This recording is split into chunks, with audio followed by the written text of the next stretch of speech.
संघ लोक सेवा आयोग के इस बार के परिणाम में पूरे भारत को ये बात कही जा सकती है कि मुस्कुराइए, इस बार लखनऊ है। ऑल इंडिया रैंक में 15वां स्थान लाए हैं। हमारे साथ कुणाल रस्तोगी जी हैं, उनसे बात करेंगे। कुणाल जी, सबसे पहले इस बेहतरीन सफलता के लिए टीवी परिवार की तरफ से आपको बहुत बहुत बधाई। शुक्रिया सर, शुक्रिया सर। कुणाल जी, आपने जब परीक्षा की तैयारी शुरू की, यूपीएससी बहुत चैलेंजिंग होता है, शुरुआत प्रेरणा कहाँ से मिली और कब से शुरू किए आप? सर, इसकी प्रेरणा तो हमेशा से मेरे पिताजी रहे हैं। मेरे पिताजी भी इंडियन पुलिस सर्विस में कार्यरत हैं और उनको मैंने काम करते हुए देखा है, कैसे उनके काम की वजह से समाज में थोड़ा बहुत बेहतरी हो रही है। उसको देखते हुए मुझे भी लगा कि मेरे को एक ऐसा करियर चुनना चाहिए जहाँ मैं भी ऐसा काम कर सकूँ। और फिर जब मैंने अपना करियर कॉलेज में ढूंढने की कोशिश की तो मुझे लगा सिविल सर्विसेज एक ऐसी प्लेटफॉर्म देगा मेरे को जहाँ मैं भी सोसाइटी में कंट्रीब्यूट कर पाऊँगा। तो वहाँ से मेरा इंस्पिरेशन। प्राथमिक पढ़ाई आपकी? सर, मैं बहुत जगह से पढ़ा हूँ। मैंने अपनी जो क्लास 1 to 10 की स्कूलिंग है वो होली क्रॉस स्कूल अगरतला से की है।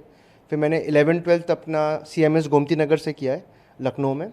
और फिर मैंने बिट्स पिलानी से सिविल इंजीनियरिंग किया है और मैं 2021 पास आउट हूँ वहाँ का। जो तैयारी आपने शुरू की आफ्टर ग्रेजुएशन, दिमाग में क्या था और सब्जेक्ट का चयन किस आधार पे किए थे आप? सर, मेरा ऑप्शनल पॉलिटिकल साइंस है।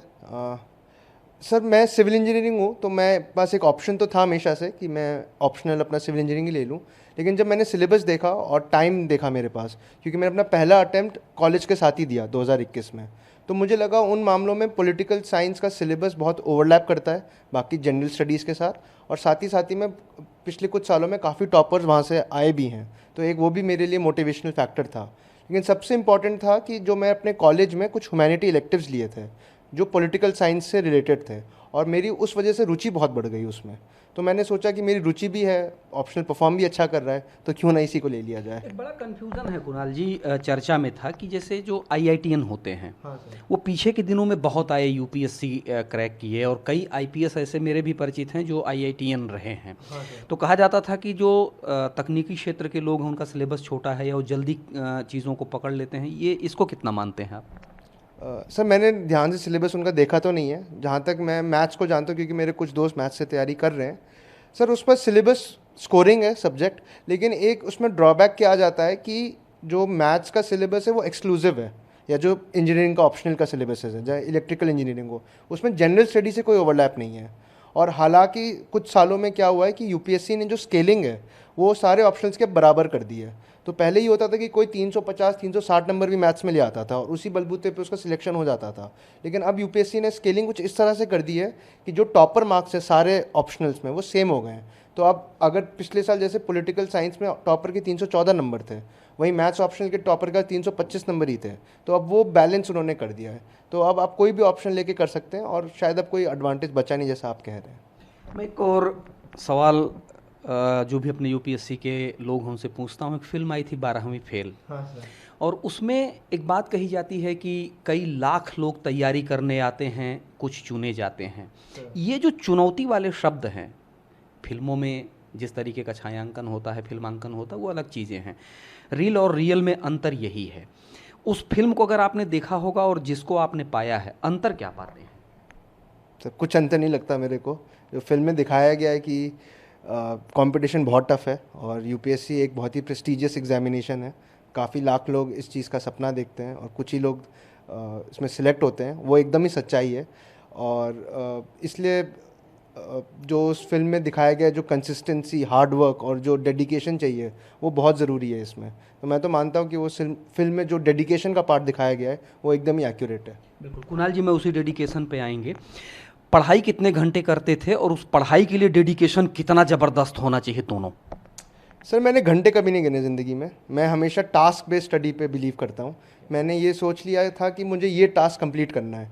अब फ़र्क नहीं पड़ता चाहे वो 2 घंटे में ख़त्म हो चाहे वो 10 घंटे में ख़त्म हो, वो डिसिप्लिन आपको लाना पड़ेगा ज़िंदगी में कि ये टास्क है और इसको इस टाइम पे आपको कंप्लीट करना है। और फिर इसमें मैंने कुछ अपने पॉजिटिव रीइंफोर्समेंट्स दे रखे थे कि अगर मैंने टास्क कंप्लीट कर दिया तो मैं चलो पिज़्ज़ा खा लेता हूँ एक, और अगर टास्क मैं कंप्लीट नहीं कर पाया तो कुछ जो मेरी सोशल मीडिया एक्टिविटीज़ हैं उसको मुझे और रिस्ट्रिक्ट करना पड़ेगा। तो इस बेसिस से मेरे 3 साल गए। एक सवाल इसी में आपने दे दिया। अक्सर हाँ ये चर्चा होती है कि सोशल मीडिया बड़ा डिस्ट्रैक्ट करता है, लोगों को डिस्ट्रैक्ट बहुत करता है। इस तरह की तैयारियों में लोग सोशल मीडिया छोड़ देते हैं। हाँ सर। इसको आपने कितना अडॉप्ट किया? सर मैं बस अपना पर्सनल ओपिनियन बता सकता हूँ इसमें। बहुत लोगों ने सोशल मीडिया करते हुए भी क्रैक किया एग्जामिनेशन, लेकिन मैंने अपने फर्स्ट अटेम्प्ट के बाद समझ लिया था कि ये एग्जामिनेशन बहुत डिमांड करता है आपसे, तो मैंने अपना सारा सोशल मीडिया डिलीट कर दिया था उसके बाद। तो मैंने पिछले 1.5 साल से, जब से मैं अपना सेकंड अटेम्प्ट में फ़ेल हुआ, उसके बाद से मैं अपने सारे सोशल मीडिया एक्टिविटीज़ को एकदम रिस्ट्रिक्ट कर दिया और सिर्फ पढ़ाई पे ध्यान दिया। उत्तर प्रदेश, लखनऊ से आप हैं, जो उत्तर प्रदेश की इकोनॉमी है वो लगातार इस रूप में रही है कि या तो उत्तर प्रदेश के लोग खेती करते हैं या फिर रोजगार के लिए पलायन करते हैं। अगर पूर्वांचल की हम बात कर दें, खासतौर से आजमगढ़, मऊ, बलिया, देवरिया, गोरखपुर, ये जो पॉकेट है, लखनऊ से सटे हुए वैसे क्षेत्र को छोड़ दे जहाँ इंडस्ट्रियलाइजेशन बिल्कुल नहीं है, वहाँ बड़ी गरीबी है। दो ही तरीका है, या तो नौकरी करें या तो कहीं जा कर के किसी और नौकरी में लग जाएं। वहाँ से एक बड़ा वर्ग पहुँचता है इस यूपीएससी की तैयारी के लिए, उनको क्या कहना चाहेंगे? सर ये बात तो सही है कि प्रॉब्लम्स बहुत हैं पूरे देश में, क्या पूरे दुनिया में भी प्रॉब्लम्स हैं, और इकोनॉमी रिलेटेड तो हमेशा चलते रहता है, और इस वजह से यूपीएससी एक बड़ा ल्यूक्रेटिव करियर ऑप्शन लोग मानते भी हैं। लेकिन सच्चाई ये भी है कि जो नंबर ऑफ़ पोजीशंस हैं वो लिमिटेड ही हैं। तो जो भी आदमी इस सर्विस में आने के लिए इच्छा रखता है वो इस वजह से ना आए कि उसको एक अच्छा इकोनॉमिक अपॉर्चुनिटी चाहिए, बल्कि इस उद्देश्य से आए कि अगर वो इस सर्विस में घुसता है तो वो देश के लिए क्या कर सकता है। मेरे ख्याल से ये इकोनॉमिक अपॉर्चुनिटीज़ वाली जो फीलिंग है वो कुछ दिनों बाद हट जाती है, और जो लॉन्ग लास्टिंग फीलिंग रहती है वो वही रहता है कि आप इस देश के लिए क्या कर सकते हैं। तो मेरे ख्याल से अगर वो भावना आपके अंदर है तो आपको ज़रूर इस सर्विस में आना चाहिए, और वो डेडिकेशन फिर आपके अंदर अपने आप से आ जाएगा, किसी को बताने की ज़रूरत नहीं पड़ेगी आपको। कुणाल जी ने एक बहुत बड़ी बात कही है, और शायद ये सबसे ज़रूरी चीज़ भी है कि आज का युवा जो कल के भारत को सुधारने का संकल्प लेकर के इस सेवा में जा रहा है, उसके लिए डेडिकेशन बड़ा ज़रूरी है। अब इसी से जुड़ा हुआ एक सवाल, कुणाल जी, आपके मन में क्या है? कल के आप कलेक्टर हैं, ज़िले में हैं, कौन सी ऐसी चीज़ों को आपने तय कर रखा है? जैसे आपने कहा कि मैं बिल्कुल चीज़ों को तय कर लेता था, अगर ये नहीं कर पाऊंगा तो पिज्ज़ा नहीं खाऊंगा। कल आप जब कलेक्टर बनेंगे तो आपके सामने एक चुनौती यह भी है कि काम करने के बाद भी कई घरों के चूल्हे नहीं जलते हैं। बतौर कलेक्टर क्या प्राथमिकताएं होंगी आपकी? सर सबसे पहले मेरी प्राथमिकता शिक्षा होगी। मेरे ख्याल से एजुकेशन एक ऐसा टूल है जिससे ना सिर्फ एक आदमी अपने आप को चेंज करता है, बल्कि अपने पूरे परिवार, अपना पूरा समाज को भी चेंज कर सकता है। तो अगर मुझे कभी मौका मिलता है तो मैं इस सेक्टर में ज़रूर काम करने की कोशिश करूँगा, ताकि जो प्राइमरी एजुकेशन है स्पेसिफिकली, उसको अगर हमने सही कर दिया, उन युवाओं में हम लोग ने वो सही फीलिंग्स और वो सही एथिकल वैल्यूज़ इंकलकेट कर दी, तो भविष्य उनके लिए अपने आप ही सुनहरा हो जाएगा। जो लोग तैयारी कर रहे हैं, आपके पीछे के बैच के लिए निकलेंगे, उनके लिए क्या संदेश है? सर सर्विसेज में कैसे आना है उससे रिलेटेड? नहीं, यूपीएससी की जो लोग तैयारी कर रहे हैं, अब तो कुणाल जी बैच वाले हो गए, आपके पीछे जो लोग हैं, जो लोग तैयारी में लगे हुए हैं, वो लोग आपको रोल मॉडल मानेंगे कि देखिए इन्होंने क्रैक किया है। वैसे तैयारी करने वाले छात्रों को आप क्या कहना चाहेंगे? सर मेरे ख्याल से सबसे इम्पॉर्टेंट इस एग्जामिनेशन के लिए 2 ही चीज़ें हैं, एक तो कंसिस्टेंसी और दूसरा हार्डवर्क। अगर आपने ये ठान लिया कि आपको सिविल सर्वेंट बनना है तो ये 2 चीज़ें बहुत ही इंपॉर्टेंट हैं आपके लिए इस लंबी जर्नी में सस्टेन करने के लिए। अगर एक आदमी फर्स्ट अटेम्प्ट में भी क्लियर करता है इस एग्जामिनेशन को, तब भी उसको 2 साल लग जाएंगे मिनिमम, 1 साल तैयारी के और 1 साल एग्जामिनेशन प्रोसेस के। तो वो हार्डवर्क और कंसिस्टेंसी अगर आपके अंदर नहीं होगी तो आप इतना बड़ी जर्नी को झेल नहीं पाएंगे। तो मेरे ख्याल से ये 2 चीज़ें अगर आपने अपने अंदर कर लिया तो बाकी चीज़ें अपने आप ही फॉल इन लाइन कर जाती हैं। एक सवाल और, फर्स्ट अटेम्प्ट आपका नहीं निकला, अक्सर हाँ लोग हताश हो जाते हैं, उसको आपने कैसे फिर से रिस्टोर किया? सर मेरी जर्नी तो थोड़ी और हताश वाली रही है, क्योंकि फर्स्ट मैं और जो भी लोग आपके इस इंटरव्यू को देख रहे हैं निश्चित तौर पे ये जानना चाहेंगे, क्योंकि एक ऐसा पहलू है जहाँ बहुत लोग टूट जाते हैं। सर मैं वही बता रहा था कि मेरे फर्स्ट अटेम्प्ट तक जो मेरा कॉलेज के साथ था उसमें मैं तो इंटरव्यू तक गया था, और सेकेंड अटेम्प्ट में मेरा प्रीलिम्स भी क्वालिफाई नहीं हुआ। तो मेरे लिए तो जो हताश की जो भावना थी वो और ज़्यादा गंभीर थी मेरे लिए। तो मैं उससे अपने फैमिली के जो मेरे पापा और मेरी मम्मा हैं उन्होंने मेरे को काफ़ी सपोर्ट किया जब मैं सेकेंड अटैम्प्ट में प्रीलिम्स में फ़ेल हुआ।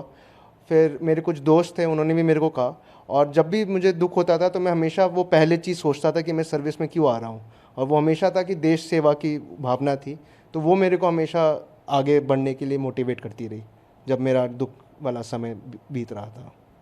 चलिए, आपने ईटीवी से बात की, इसके लिए आपका बहुत बहुत धन्यवाद। शुक्रिया सर। और एक बार फिर से आपको बहुत बहुत बधाई। Thank you sir, thank you again. देश सेवा की महत्वाकांक्षा निश्चित तौर पर बहुत बड़ी उस उपलब्धि के साथ जुड़ती है जब आप कोई ऐसा रिजल्ट देते हैं जो कुणाल जी ने दिया, लेकिन उससे ज़्यादा ज़रूरी है कि अगर कहीं कोई दिक्कत होती है तो उससे हताश करके बैठ जाना, ये सबसे बड़ा दुरूह कार्य कहा जा सकता है, या सबसे ज़्यादा हारा हुआ कार्य भी कहा जा सकता है। आप प्रेरणा ले सकते हैं कि पहले अटेम्प्ट में इंटरव्यू तक जाना और दूसरे में पीटी न निकाल पाना और उसके बाद 15th रैंक लाना। जो लोग तैयारी कर रहे हैं, निश्चित तौर पर कुणाल जी एक प्रेरणा के विषय हैं और उम्मीद करते हैं कि आप इनसे प्रेरणा लेंगे और अगली बार ये हम फिर कहने के लिए आपके साथ होंगे कि मुस्कुराइए ना, आप यूपीएससी निकाल लिए हैं। कैमरामैन मिथिलेश के साथ भूपेंद्र दुबे, ईटीवी भारत, रायपुर।